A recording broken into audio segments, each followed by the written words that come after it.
এক বোন প্রশ্ন করেছেন, আসসালামু আলাইকুম। ওয়ালাইকুম আসসালাম রহমতুল্লাহ। সম্মানিত শেখ, নিজের জন্ম তারিখের দিন কি সিয়াম পালন করা যাবে? সিয়াম রাখতে হবে আল্লাহর জন্যে আর নবীর তরিকায়। আল্লাহর নবী আলাইহিস সালাম তার জন্মদিনে সিয়াম রেখেছেন। আবু বকর কি রেখেছিলেন? ওমর, উসমান, আলী রাদিয়াল্লাহু আনহু, ফাতেমা, হাসান, হোসেন, না, কেউ রাখেন নাই। গত কয়েকদিন আগে একদিন আমাকে মনে হয় 10 তারিখে ছিল ছেলের জন্ম তারিখ, মিয়া বিবি দুইজন রোজা রাখছেন এবং আমাকে পরে জানিয়েছেন যে আমরা এই কাজটা করেছি, ঠিক আছে কিনা। তাই যার যার মতো জন্ম তারিখে রোজা রাখবেন, এর কোনো সুযোগ নেই।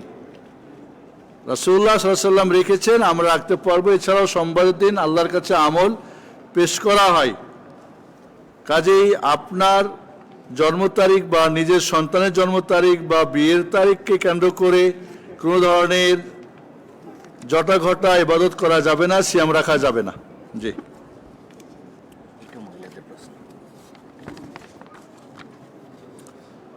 আসসালামু আলাইকুম রহমতুল্লাহ। শেখ, ওমরা এর সময় ক্যাপ পরে তার উপর সেলাইবিহীন কাপড় ছেড়ে রেখে পর্দা করা যায় জানতে পেরেছি। এক্ষেত্রে উক্ত কাপড়ের টুকরা হাওয়ার কারণে চেহারায় লাগলে কি ওমরাহের নিয়তে ব্যাঘাত ঘটবে? চেহারা অনাবৃত রাখার বিষয়ে একটু বিব্রত, যদি ক্লিয়ার জানতে পারতাম উপকৃত হব।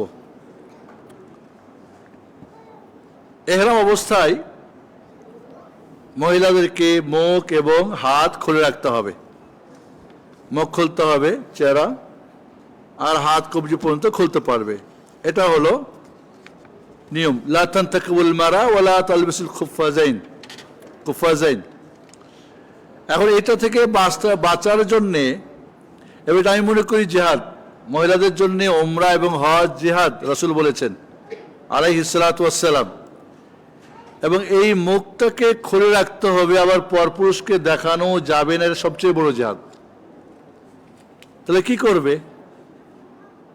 এখানে কি আসলে মুখে স্পর্শ হওয়া এটাই উদ্দেশ্য? এটা একটা পরীক্ষা। কেউ খুলে রেখে দিয়েছে, আর কেউ নেকাব পরে নিয়েছে, আর কেউ মধ্যখান থেকে উপরে ক্যাপ দিয়ে উপর থেকে ঝুলাচ্ছে। মা আয়েশা সিদ্দিকা রাদিয়াল্লাহু তাআলা আনহা কি করতেন? তিনি বলছেন যে পরপুরুষরা আসলে আমরা ওড়না দিয়ে মুখ ঢেকে নিতাম, হাত ঢেকে নিতাম, আর না থাকলে খুলে দিতাম। তাহলে আপনি এটাকে নেকাব পরে বন্ধ করতে পারবেন না, আপনি ওড়না দিয়ে করতে পারবেন। এর ওড়না দিয়ে ঢাকবেন, খুলবেন, বা প্রয়োজনে ওড়না দিয়ে আপনি ঢেকে নেবেন। তবে নেকাব যেটা, এটা করা যাবে না। এটা একটা পরীক্ষা। হাতেও আপনি হাত মোজা পরতে পারবেন না, আপনি হয়তো বড় বোরকার চাদরে অথবা বোরকার হাত লম্বা করে ঢাকবেন। অতএব ক্যাপ নিয়ে আর উপরে ঝুলাই দিয়েছি, আর মুখের মধ্যে লেগে গেছে বাতাসে, এখন আমার উমরা হলো কি? আমার বোন অনেক চিন্তিত। আসলে এরকম লেগে যাওয়ার বিষয়টা উদ্দেশ্য না। উদ্দেশ্যটা মূলত তাহলে ওমরা এবং হজে খুলে রাখতে হবে, এর অবস্থায় খুলতে হবে। এর মানে কি নরমালে ঢাকতে হবে? এর মানে কি নরমালে ঢাকতে হবে? নামাজের সময় খুলতে হবে, এর মানে কি নামাজের বাইরে বন্ধ করতে হবে? কাজে এটা নিয়ে এত পেরেশানি হওয়া দরকার নেই। মনে রাখতে হবে যে আপনি মুখে নেকাব পরতে পারবেন না, হাতে হাত মোজা পরতে পারবেন না, তবে আপনাকে ঢাকতেও হবে। এখন ঢাকারটা এই হাত মোজা ছাড়া অন্য কিছু ঢাকবেন, নেকাব ছাড়া অন্য কিছু ঢাকবেন, এটাই হলো নিয়ম। ওমরাহে পায়ে কি মোজা পরে থাকা যাবে? জি, মোজা পরতে পারবেন। নাকি হাতের মোজা যেভাবে পরা যায় না সেভাবে না অনাবৃত রাখতে হবে? না, মোজা পরতে পারবেন পায়ে ইনশাআল্লাহ। খেয়াল করেন, পায়ের মোজা পরতে পারবে, হাতের মোজা পরতে পারবেন না। এটা একটা পরীক্ষা, প্রতিটি ইবাদত পরীক্ষা। তাই পা অনেক সময় কে পায়ের দিকে দেখবে? হাতের দিক তো দেখবে, হাতে হয়তো আংটি আছে, মেহেদি আছে, হাতে সুন্দর অনেক কিছুই, চেহারাই তো সুন্দর। তাহলে এই দুইটাকে আসলে আল্লাহর পরীক্ষা। পরিষ্কার পরিচ্ছন্নতার জন্য কি উমরাহের সময়কালীন সাবান ব্যবহার করা যায়? অনেক ক্ষেত্রে সাবান সুগন্ধি থাকে, তাই প্রশ্ন। সুগন্ধি ছাড়া সাবান ব্যবহার করবেন, তবে কিছু ফ্লেভার থাকে, ফ্লেভার হালকা, এবং সৌদি আরবে কিন্তু পাওয়া যায় সুগন্ধি ছাড়া সাবান পাওয়া যায়, বললেই হবে উমরা সাবান পাওয়া যায়। কাজেই আপনার ভ্যাসলিন বা আপনার কি বলে গায়ে মাখি আমরা লোশন বা ক্রিম বা সাবান সুগন্ধিমুক্ত ছাড়া ব্যবহার করবেন। আর যদি হয়তো টয়লেটে সাবান রাখা আছে, আপনি হাত ধুয়ে ফেলছেন, ভুলে করলে সমস্যা নাই। সাধারণত এইগুলিতে হজ উমরার সময় রাখে না, ওরা জানে এগুলি। তারপরে ভুলে হলে সমস্যা নেই ইনশাআল্লাহ, ইচ্ছা করে করবেন না। বক্তব্য সুন্নতের হুরমত নিয়ে বলেছেন, জানতে চাই কারো সুন্নতি জীবন ব্যবস্থাকে অনুসরণকে যদি কোনো ব্যক্তি গাফিল বা জাহালাত এর কারণে অসম্মান করে, সামাজিক সাংস্কৃতিক কারণে সুন্নতকে অবমাননা করে, এক্ষেত্রে তওবা না করলে কি পরিণতি অপেক্ষমান? রাসূলের সুন্নত মানে কি? সুন্নতের দুইটা অর্থ আপনাদের আগেও বলেছি আমি। একটা অর্থ হলো যেটা ওয়াজিবের মোকাবেলায় করলে নেকি আছে, ছাড়লে পাপ নাই। মা ইউসাবু আলা ফিলিহা ওয়া লাম ইউআকিব আলা তারকিহা, করলে নেকি আছে, ছাড়লে পাপ নাই, সুন্নত। আর একটা সুন্নত রাসূলের আদর্শ পুরো, এর মধ্যে রাসূলের আদর্শ মানে কোরআন সুন্নাহ পুরো, করণীয় বর্জনীয়, ফরজ পর্যায়ের, ওয়াজিব পর্যায়ের, সুন্নত পর্যায়ের, হারাম পর্যায়ের, মাকরুহ পর্যায়ের, মুবাহ পর্যায়ের পুরো। তাহলে সুন্নত আমরা যদি ফরজ পর্যায়ের হয়, ওয়াজিব পর্যায়ের হয়, তো অবশ্যই গুনাহগার হবে। এবং সেটা যদি মুস্তাহাব হয়, করলে নাকি ছাড়লে পাপ, এটাকে কোনো ধরনের কি বলে অবমাননা করা যাবে না, অবমাননা করা যাবে না। এটা কি আবার না, এমনটা কিন্তু করা যাবে না, সেটা অবশ্যই পাপ হবে। আর সেক্ষেত্রে তাকে তওবা করতে হবে। জি, তাকদীরে লেখা নেই, তা কি আমাদের সাথে ঘটবে? উল্লেখ্য যে উক্ত আলেম তার বক্তব্যের পক্ষে সহিহ হাদিস দলিল দেন। আমি বলেছি বাতিলের হাতিয়ার চারটা। এক নম্বর হাতিয়ার কিন্তু কোরআন এবং সহিহ হাদিস ব্যাখ্যা নিজের। কাজী আপনি যে দলিল শুনেছেন, আসলে কি ওই ব্যাখ্যাটা সালাফে সালেহিনরা করেছেন,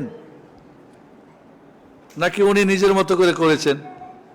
আর আপনি উল্লেখ করেন নাই কোন হাদিস। আল্লাহ লিখেন নাই, লিখার বাইরে কিছু হয়ে যাবে এমন বিশ্বাস তো করা যাবে না। ঈমানু বিল কাদার খাইরি ওয়া শাররিহি, ঈমানের রুকন কয়টা? 6টা। তার একটা কি? তাকদীরের ভালো মন্দ বিশ্বাস করা। এবং এখানে 4টা জিনিস। একটা, আল্লাহ, এই তাকদীর আল্লাহই জানেন, তিনি সৃষ্টি করেছেন, তিনি লিখিয়েছেন, এবং তিনি চাইলে হবে, না চাইলে হবে না। এই 4টা জিনিসের সমন্বয়ে তাকদীরের বিশ্বাস। এখন আল্লাহ লিখেন নাই, হয়ে গেছে না, এমন বক্তব্য জানি না উনি কোন হাদিস দিয়ে দলিল দিয়েছেন। ইমাম যদি ধূমপান করে তার পিছনে সালাত পড়া যাবে কি? এমন ইমাম আছে নাকি? আচ্ছা, ইমাম হিসাবে হয়তো নাই, জানি না, ইমাম হিসাবে নেই। ও আছে? লা হাওলা ওয়ালা কুওয়াতা ইল্লা বিল্লাহ। জর্দা খায়, তামাক খায়, বা গোল খায়, বা বিড়ি সিগারেট খায়, আচ্ছা কমপক্ষে তো মাকরুহ মনে করে, করে না? মাকরুহ তো বলে। তো মাকরুহ মানে যেটা আল্লাহ পছন্দ করেন, ছেড়ে দিলে নেকি আছে, করলে পাপ দিবেন না। তো এমনই যদি ইমাম হয় যে আল্লাহ পছন্দ করে কিন্তু উনি পছন্দ করেন, এমন ব্যক্তি ইমাম কতটা তাকওয়া, ইমাম তো হবেন যে তাকওয়া, পরেজগারি, তার আমলে, আখলাকে, শারীরিকভাবে। যে মুখ দিয়ে বিড়ি খাবে, ওই মুখ দিয়ে আল্লাহকে ডাকবে। আমি তো বলি ইবলিস শয়তানও বিড়ি খায় না, কারণ আপনার মতো আহাম্মক নাও, ও বোকা না, নিজের ক্ষতি করে। ও যদি জানতো একটা তো ভুল করছে, কাজে আমি বলবো। এবং জানেন বিড়ি কোথায় খাই? বাথরুমে বসা, টয়লেটে খাই। আবার অনেকে আছে না খেলে টয়লেট হয় না, আবার ডান হাত দিয়ে খায় না বাম হাত দিয়ে খায়। ওই ওস্তাদি কি বিসমিল্লাহ বলে খান ইমাম সাহেব, নাকি বিসমিস শয়তান খায়? কোন নামে খায়? লা হাওলা ওয়ালা কুওয়াতা ইল্লা বিল্লাহ। এটা ভাবতে অবাক লাগে। তবে তার পিছনে সে যদি নামাজ পড়ায় নামাজ হয়ে যাবে, সে ফাসিক, সে ফাজের, নামাজ হয়ে যাবে। তবে এমন ব্যক্তিকে ইমাম নিয়োগ দেওয়া যাবে না। যদি সুযোগ থাকে তাকে অপসারণ কর, সে অপসারণ করতে হবে, এবং সালাত পড়লে সালাত হয়ে যাবে। ওকে। ছেঁড়া টাকা চালাতে আরো অনেক কৌশল, ছেঁড়া টাকা চালাতে আমরা অনেক কৌশল অবলম্বন করি। তাতে আমরা কি গুনাহগার হব? যদি টাকাটা ছেঁড়া হয়, অচল হয়, চলবে না, যাকে দিলেন ওই বেচারা চালাতে পারবে না, তাহলে তো চলবে না। আর যেমন ছেঁড়া হয় বা এমন কিছু, হয়তো একটু হালকা টেপ লাগাই দিয়েছেন, চলবে। হালকা একটু ছেঁড়া, হয়তো আরেক টাকার মধ্যে দিয়ে দিলেন, অনেক টাকার মধ্যে চলে গেল আর কি, চলবে আর কি, মোট কথা চলবে, তাহলে তো সমস্যা নেই। কিন্তু চলবে না যদি হয়, তাহলে তো অবশ্যই গুনাহগার। একজনকে আপনি কি করলেন? ক্ষতিগ্রস্ত করলেন, এটা হারাম, জায়েজ নেই। আর ছেঁড়া টাকা তো কি কোথাও না চললে মসজিদের বক্সে দিয়ে দিবেন? মসজিদের বক্সেই তো সব ছেঁড়া বেড়া ফাটাফুটা পাওয়া যায়। লান তানালুল বিররা হাত্তা তুনফিকু মা তুহিব্বুন। যা পছন্দ করো সেটাই। আমরা কিন্তু টাকা দেওয়ার সময় হয়তো কিছুক্ষণ পরে ভালো নোটটা চলে যাবে আরেকজনের কাছে, কিন্তু চেষ্টা করি দুর্বলটা দেওয়ার জন্যে, তাই না? সেদিনকে আমি 200 টাকা একজনকে দিয়েছি, তো একটু ছেঁড়া, তো সবজিওয়ালা বলছে এটা চলবে না, না চেঞ্জ করে দেন। আমি বললাম আমার কাছে টাকা নাই, যদি না চলে তাহলে তুমি বাবা তোমারই ফেরত নাও। তো আরেকজন বললো না চলবে, তো অল্প একটু চলবে, সমস্যা নেই।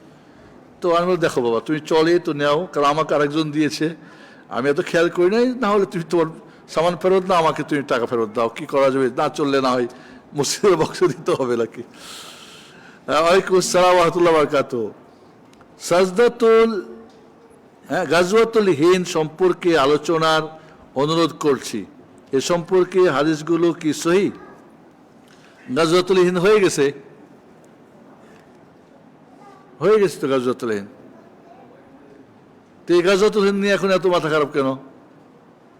আর গাজওয়াতুল হিন্দ মানে কি? যে ধরিনি গাজওয়া মানে কি? যুদ্ধ। গাজওয়া বলা হয় যেই যুদ্ধে রাসূল স্বয়ং কি সিপাহ সালার থাকেন। গাজওয়া মানে কি? রাসূল দেখবেন গাজা মানে রাসূল সাল্লাল্লাহু আলাইহি ওয়াসাল্লামের জীবনে যে গাজাওয়াত, মানে যেখানে রাসূল নিজেই 27টা বা কিছু কম বেশ যুদ্ধে নিজেই তিনি যুদ্ধে অংশগ্রহণ করেন, তাকে আবার গাজওয়া বলে। তো রাসূল কি এখনো বেঁচে আছেন নাকি? তাহলে গাজওয়া হয় কেমনে?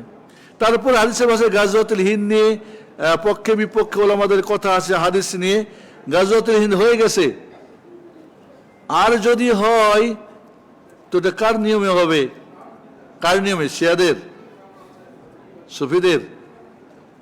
যদি হয় ধরুন হ্যাঁ আপনি ওটা মানছেন, কারা করবে এটা? আফগানিস্তানের যে কেউ ডাকবে আর গাজওয়াতুল হিন্দ আর আপনি যে শহীদ হয়ে যাবেন, এটা নিয়ম না। এটা বুঝতে হলে যদি আপনার খুব মানে শহীদ হওয়ার খুব শখ থাকে, তো 5ই আগস্ট কোথায় ছিলেন আপনি? 5ই আগস্ট সব শহীদ হয়ে গেল না? সবাইকে শহীদ বানাই দিলাম তো আমরা, ওস্তাজিরা ফতোয়া তো দিয়ে দিলাম। তো আপনি সেদিন করেছিলেন। তো এই জন্যে গাজওয়াতুল হিন্দের বিষয়টা এক শ্রেণীর খারেজিরা নিয়ে বাড়াবাড়ি করে। এই হাদিসটা খারেজি যারা জিহাদ করে বোম ফাটাতে চাই তারা। প্রকৃত আপনি জাহাদের যদি শর্ত শরায়ত আছে সেগুলি বোঝার চেষ্টা করেন। জাহাদের ফরজ হওয়ার 4টা অবস্থা আছে, 13টা স্তর আছে, ফরজ হওয়ার জন্য শর্ত শরায়ত আছে। আমরা না বুঝে সুঝে বা জিহাদ শুনলে পাগল হয়ে যাই। দুরুদ ইব্রাহিমের নাম যে দুরুদ ইব্রাহিমি, এটা কোন হাদিসে আছে? আসলে ওই যে ওয়ালা আলী ইব্রাহিম আল্লাহুম্মা সাল্লি আলা মুহাম্মদ ওয়ালা আলী মুহাম্মদ কামা সাল্লাইতা ওয়া বারাকতা আলা ইব্রাহিম ওয়ালা আলী ইব্রাহিম। ইব্রাহিম আলাইহিস সালাম তার পরিবারের যেমন দুরুদ, সেমন মুহাম্মদ এবং তার পরিবার আলাইহিস সালাম, সেজন্য তাকে দুরুদ ইব্রাহিমি বলা হয়। শায়েখ বলেছেন আবরার নাম রাখা জায়েজ নয়, অথচ বিন বাজে বলেছেন আবরার নাম রাখতে কোনো সমস্যা নেই। আসলে আমাদের দেশের নাম নিয়ে বহুত সমস্যা। আমাদের দেশের নাম যেগুলি নামের পরে আলী, হাসান, হোসাইন, এই নামগুলির মধ্যে অনেক জায়গাতে শিরকও আছে, বেদাত আছে। আবরার মানে সবচেয়ে বীর থেকে আবরার, বীর মানে কি নেকি, আবরার মানে মহৎ ব্যক্তি, সবচেয়ে মহৎ। তো যেই নামগুলির বাজে তাজকিয়া থাকে, তাজকিয়া মানে যেরকম আমরা নাম রাখলে যেখানে পবিত্রতা বোঝা যায়, গুণবাচক নামগুলি রাখা যায়, সেই নামগুলি না রাখাই উচিত, নামগুলি না রাখাই উচিত। যেমন ধরেন আমরা হয়তো লিখি কি খালেদ সাইফুল্লাহ, খালেদ সাইফুল্লাহ, খালেদ মানেই সাইফুল্লাহ, আমি হামজা মানে আসাদুল্লাহ, আসলে এরকম আমরা রাখি যে, বা যে সমস্ত নামের মধ্যে, তো আপনি যে আল্লাহর তরবারি, কে বলছে আপনাকে? আমার নাম সাইফুদ্দিন, এই নামটা শরীয়তে এলাও না। আসলে আমি দিনের তরবারি, কে আমি দিনের তরবারি? অনেক সাইফুদ্দিন নামে তো শয়তানের তরবারি হয়ে আছে। তো এই যে সমস্ত নামগুলি এই ধরনের হয়, না রাখাই উচিত, না রাখা উচিত, জায়েজ আছে। জি,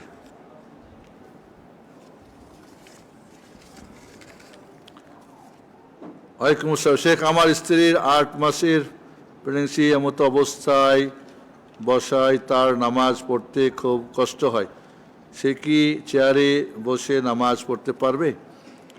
গর্ভ অবস্থায় যদি নামাজ পড়তে কষ্ট হয়, দাঁড়িয়ে বসে পড়বেন মাটিতে, মাটিতেও যদি বসে না পড়ে তাহলে চেয়ারে বসে পড়বেন। দাঁড়ানো অবস্থায় দাঁড়াতে পারলে দাঁড়িয়ে, রুকু করতে পারলে দাঁড়িয়ে রুকু করবেন, সেজদা করতে পারছে সে হয়তো বসে করবেন, সম্ভব যদি হয়, যেটা তার জন্য ইজি হয় সেটাই। এবং এক একজন হয়তো এক একটা অবস্থা হতে পারে, অনেকে পা ফুলে যায়, অনেকে হয়তো ফ্যাট হয়ে যায়।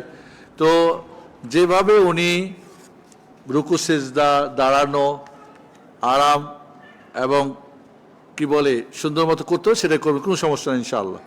সাল্লি কায়েমা, রাসূল বলেন দাঁড়িয়ে নামাজ পড়ো, ফাইলাম তাসতাতে ফাজালিসান আও কায়দান, না পড়লে বসে করো, ফাইলাম তাসতাতে মুস্তাজিয়ান, তাহলে কি শুয়ে পড়ো, শুয়ে না পড়লে ইশারাতে সুবহানাল্লাহ। আলহামদুলিল্লাহ, এই অবস্থাতেও তিনি নামাজ পড়তে চাচ্ছেন, আর সুস্থ অনেকেই নামাজ পড়ছেন না। আমরা দোয়া করি যেন আল্লাহ সমস্ত বেনামাজিকে নামাজি বানিয়ে দেন ইনশাআল্লাহ। আমার জন্য দোয়া করবেন, বারাকাল্লাহ ফিক ওয়া আলাইক। আমি আগে 5 ওয়াক্ত নামাজ জামাতের সাথে পড়তে পারতাম, এখন নামাজের প্রতি অনীহা চলে এসেছে, বিশেষ করে ফজরের নামাজ পড়তে পারি না, আর বাকিগুলো পড়লেও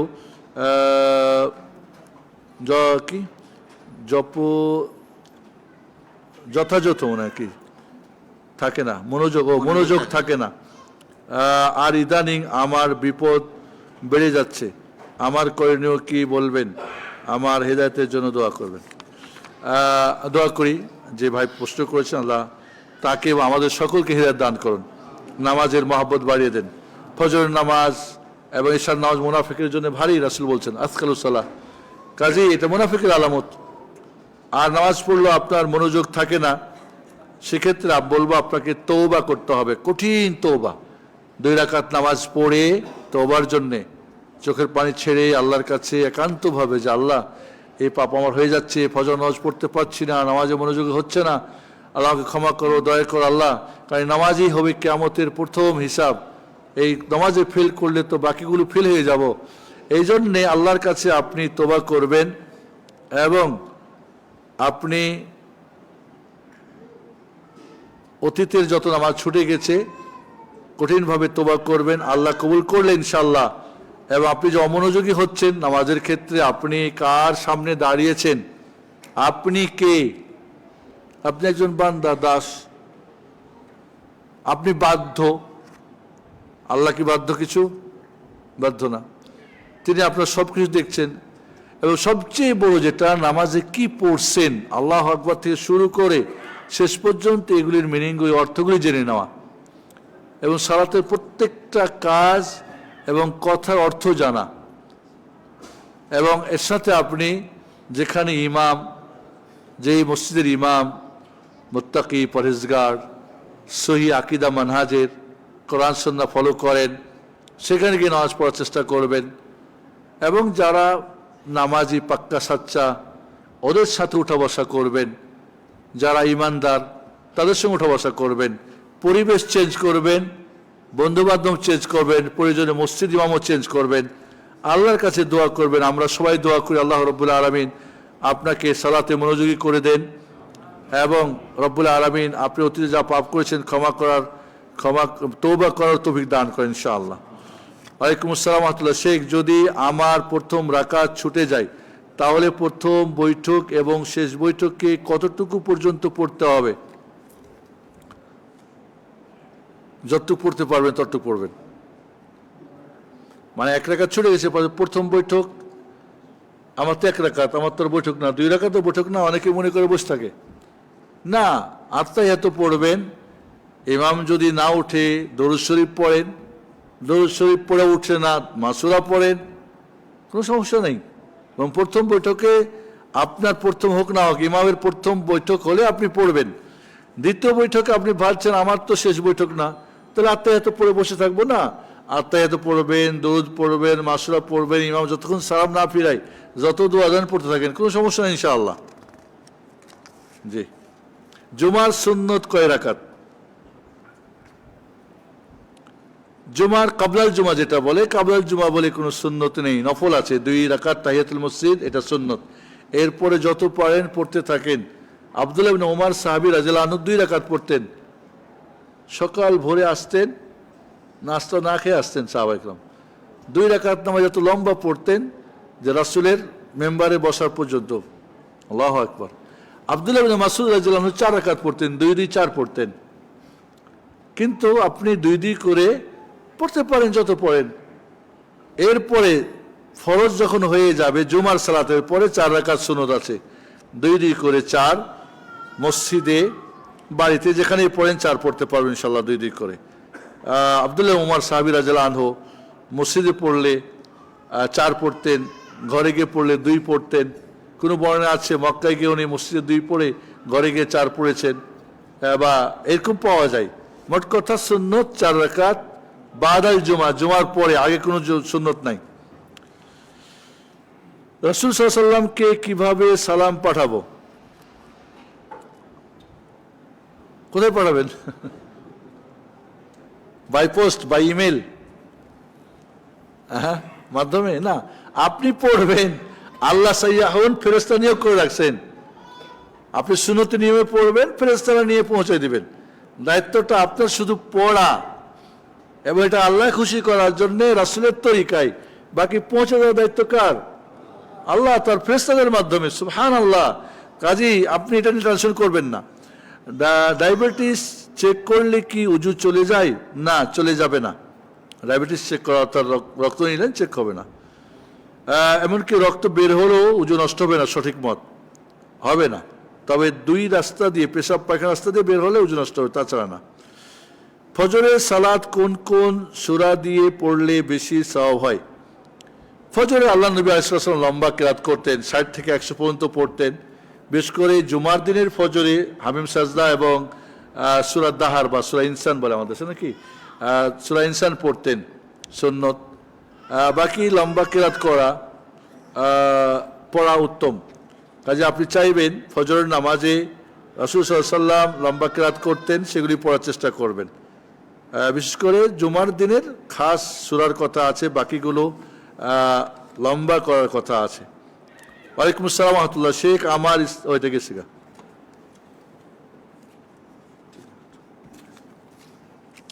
উজু করে মসজিদে প্রবেশ করার পরে প্রথমে তাহিয়াতুল উজু, তারপর দুখুলুল মসজিদ, তারপরে ফরজ, জোহর, আসর, মাগরিব ও ইশার সালাত পড়তে হবে কিনা বিষয়টি দয়া করে জানাবেন। মসজিদে যখন প্রবেশ করবেন আলাদা করে তাহিয়াতুল উজু, তাহিয়াতুল মসজিদ আলাদা করে সুন্নত না, এরকম নিয়ম না।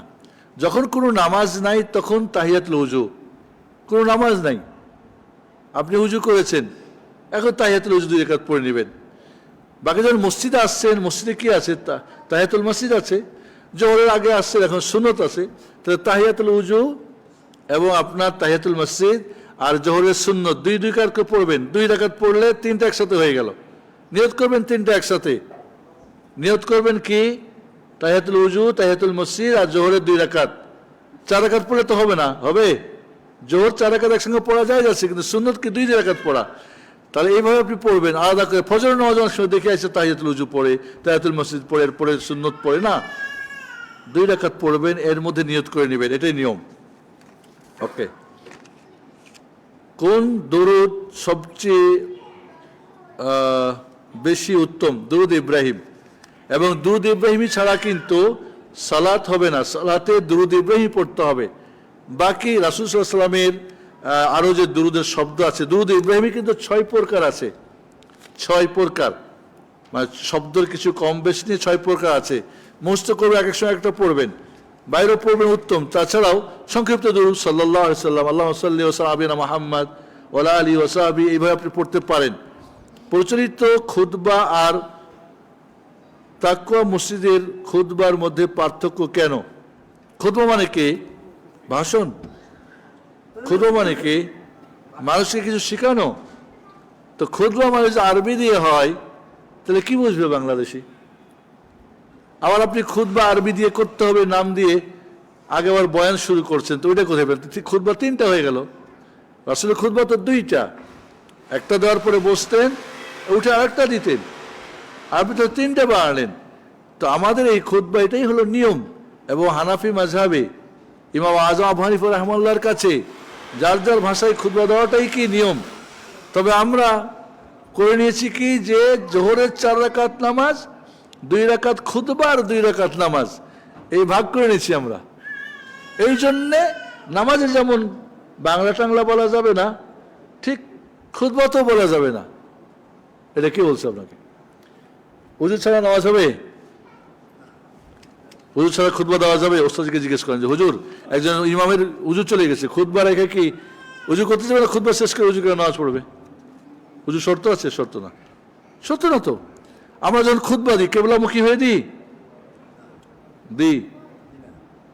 আমরা অডিয়েন্সের, মানে জনগণের দিকে, কিন্তু নামাজ, তাহলে আপনি কোথায় কি ভাগ করে দিচ্ছেন?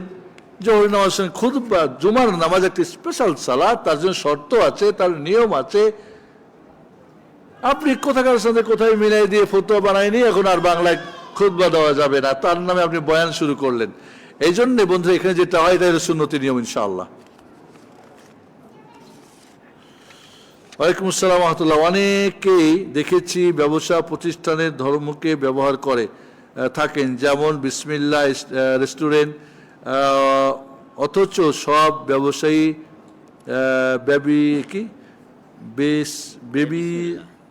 বিসমিল্লার কাজ সুপ্রিয় কোনো খাদ্য সরবরাহ নেই। এমনি দেখেছি এক সিমেন্ট দোকান,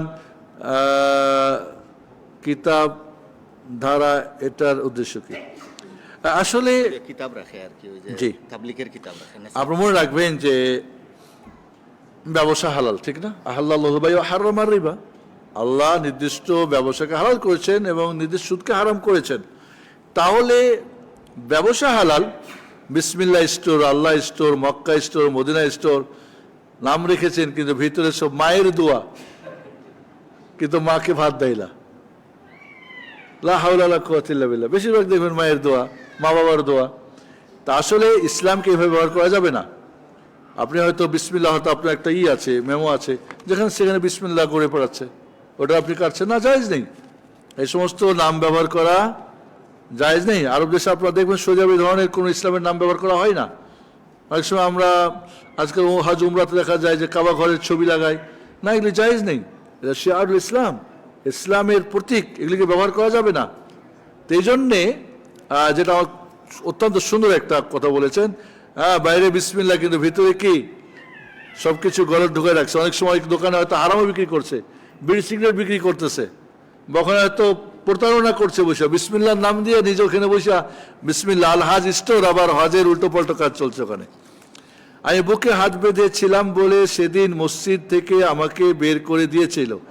বলেছিল আমি নাকি লেডিস মুসল্লি, ওরা আমাকে নিয়ে হাসি তামাশা করেছেন। বলেন আলহামদুলিল্লাহ, বলেন আলহামদুলিল্লাহ। কারণ আপনার এটা আল্লাহর সিসি ক্যামেরায় কি হয়ে গেছে, এটা রেজিস্ট্রি হয়ে গেছে, ছবি উঠে গেছে। নাউজুবিল্লাহ। চিন্তা করতে পারেন যে এরা কিন্তু আবার নিজেদেরকে সুন্নি বলছেন বা তারা রাসূলের মহব্বতের কথা বলছেন। এই হাত বাঁধার ব্যাপারে বুকে হাত বাঁধা ছাড়া নিচে উপরে সমস্ত হাদিস কি জাল অথবা জয়ীফ, গ্রহণযোগ্য একটাও না। তাহলে মেয়েরা বুকে বাঁধবে, ছেলেরা নিচে বাঁধবে, এই পার্থক্য বা কোথায় পেয়েছেন আপনারা? কাজে বলবো আপনার দুঃখ পাওয়ার কিছুই নেই। আপনি আমল করেছেন, এজন্য আপনাকে লাঞ্ছিত করেছে, আপনাকে হাত নেমে দিয়েছে বা হাসাহাসি করেছে। আসলে আপনাকে নিয়ে তারা হাসাহাসি করছে মোহাম্মদ রাসূলুল্লাহ সাল্লাল্লাহু আলাইহি ওয়াসাল্লামকে। ওয়াইল ইবনে হুজর রাদিয়াল্লাহু আনহু বলছেন যে আমি দেখেছি রাসূল সাল্লাল্লাহু আলাইহি ওয়াসাল্লামের ডান হাত বাম হাত বুকের উপর আমি দেখেছি। মুসলিম বুখারীর হাদিস যে আমাদেরকে ডান হাত বাম হাতের উপরে রাখতে বলা হতো। তো ডান হাত কবজি রাখলে কোথায় রাখবেন? এখানে রাখা যাবে?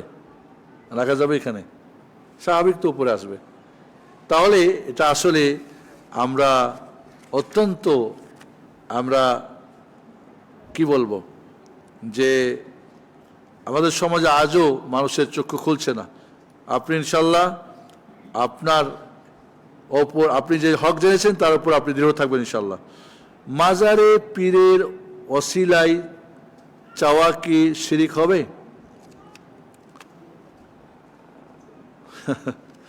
আপনার স্ত্রী আপনার কাছে চাইতে হলে কি আপনার মাকে ডাকতে হয়? কি বলেন?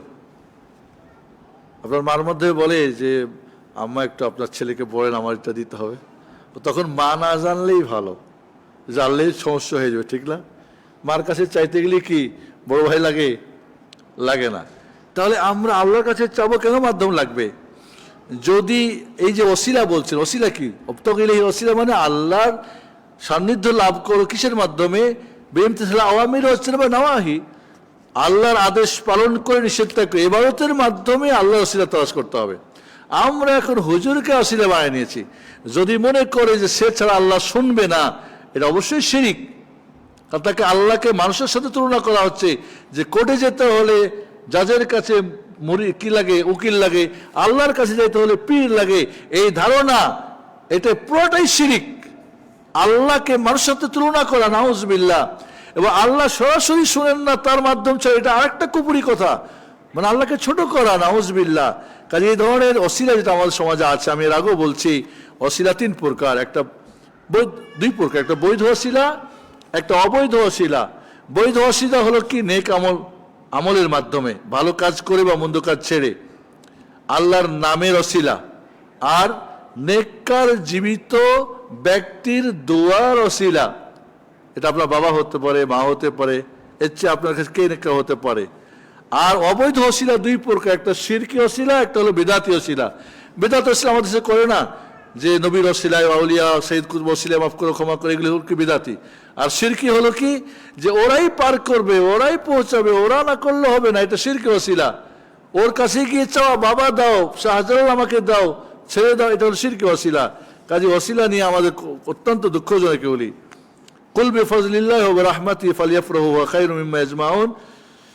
জনাবি আয়াতের ব্যাখ্যা চাই। আব্দুল্লাহ ইবনে আব্বাস রাদিয়াল্লাহু তাআলা আনহু ছিলেন শ্রেষ্ঠ মুফাসসিরে কোরআন। আল্লাহ নবী তার জন্য দোয়া করেছিলেন, আল্লাহুম্মা আল্লিমহুল কিতাব ওয়া ফাক্কিহু ফিদ্দীন, আল্লাহ তাকে কিতাবের জ্ঞান দাও, ফিকহ দাও তাকে। তিনি বলছেন ফজল মানে হচ্ছে আপনার কোরআন, আর রাহমা মানে হচ্ছে দিন, ইসলাম। তার চেয়ে কি আপনার উস্তাজি বড় মুফাসসির? কোনো তাফসীর গ্রন্থে পাবেন না যে রাহমা মানে রাসূল। বলে ওমা আরসালনাকা ইল্লা রাহমাতাল লিল আলামিন, রাসূলকে রাহমা বলছে, এখানে রাহমা, তাহলে রাহমা নিয়ে আনন্দ করতে বলছে। তো ঠিক আছে, আয়াতটা কি রাসূলের প্রতি নাজিল হয়েছিল না হয় নাই? রাসূল কি, তিনি তো রাহমা নিজেই জানতেন, তো উনি কি ঈদে মিলাদুন্নবী করছিলেন? আমি একটা যে বইটা থেকে আলোচনা করছিলাম, ঈদে মিলাদুন হকিকত, আমরা এই আয়াতের মানে এই যে তাদের এখান থেকে অপব্যাখ্যা করে তার উত্তর আমরা দিয়েছি। তাহলে এখানে রাহমা বলতে রাসূলকে বোঝা হয় নাই, রাহমা বলতে দিনকে বোঝা হয়েছে। আর ফজল মানে এখানে কোরআনকে বোঝানো হয়েছে। কোরআন নিয়ে, দিন নিয়ে তোমরা কি করো? আনন্দ করো। আমরা এখন করি কি? ঈদে মিলাদুন্নবীর আনন্দ করি। কারণ কোরআন নিয়ে করলে কি ফায়দা? ফায়দা যেখানে সেটা না করতে হবে। এই জন্য আমি বলেছি যে তাদের অত্যন্ত জঘন্য একটা নীতিমালা, যে কোরআন সুন্নাহকে নিজের মতো করে ব্যাখ্যা করা।